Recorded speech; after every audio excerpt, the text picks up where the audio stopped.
You already know who it is. Well, I decided to do one of these again, in hopes that maybe, just maybe, it'll garner more views than the last one. Anyways, I'd like to kick this off by saying that this is a Nintendo game.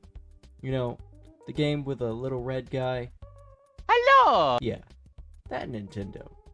This game in particular was directed by Shikasado Itoi, the wonderful mind behind this game. Yup, very humble beginnings. It is a very true thing to say that this is actually one of my favorite RPG titles ever, considering I've played it a lot of times with totally legit methods.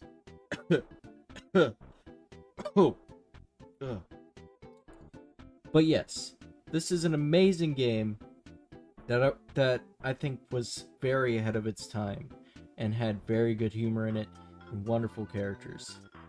Overall, the writing was great, and I believe anyone who has played this game would say the same. Like some RPGs, this is a very explorable game indeed. But this game does it through the power of teleportation. No, not this kind of teleportation.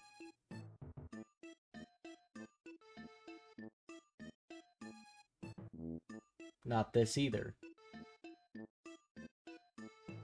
But this.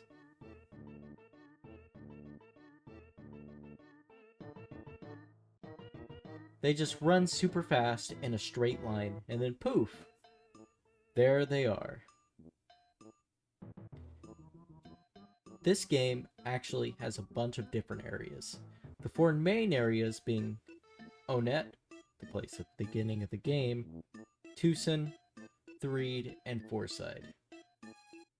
Now in each one of these different areas, you have to gather pieces of music so that you can defeat the evil time-traveling monster Gygus. I know. This game's story seems a bit crazy considering the main character is only 10 years old. But it has a great message. The message being that you can do anything through the power of art and friendship. Which honestly is pretty nice. Speaking of art and music, let's talk about the beautiful soundtrack. I just want to give the man who composed the music for this game, Hirokazu Tanaka, who had many accomplishments for his time, including writing the music for classics such as Kid Icarus, Metroid, and even Duck Hunt. And on top of that, after he wrote the music for this game, he went on to make the freaking Game Boy camera. This thing!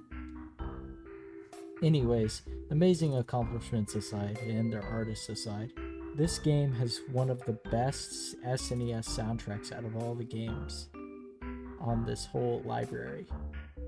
And one of the most unique ones as well. I mean, listen to the freaking name selection music.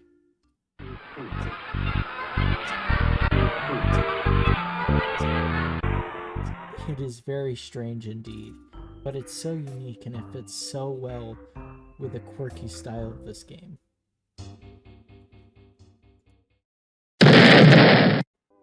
Honestly, I can't really say much about the graphics considering that they were pretty standard for the SNES system, but they are still good nonetheless.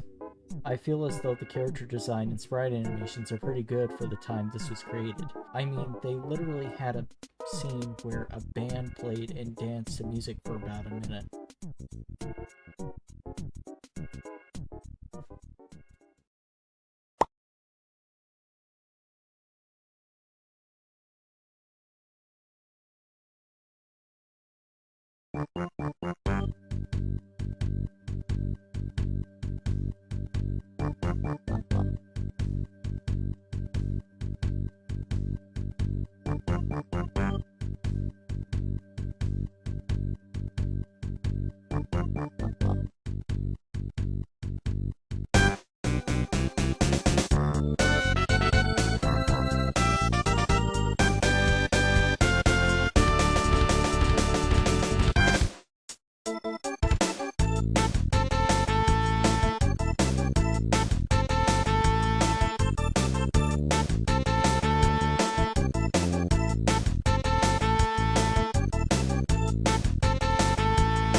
I feel as though why it is one of my favorite games is because its silly style of dialogue and story, and its way of bringing a smile to my face with how positive it is, while somehow still maintaining an actual serious story.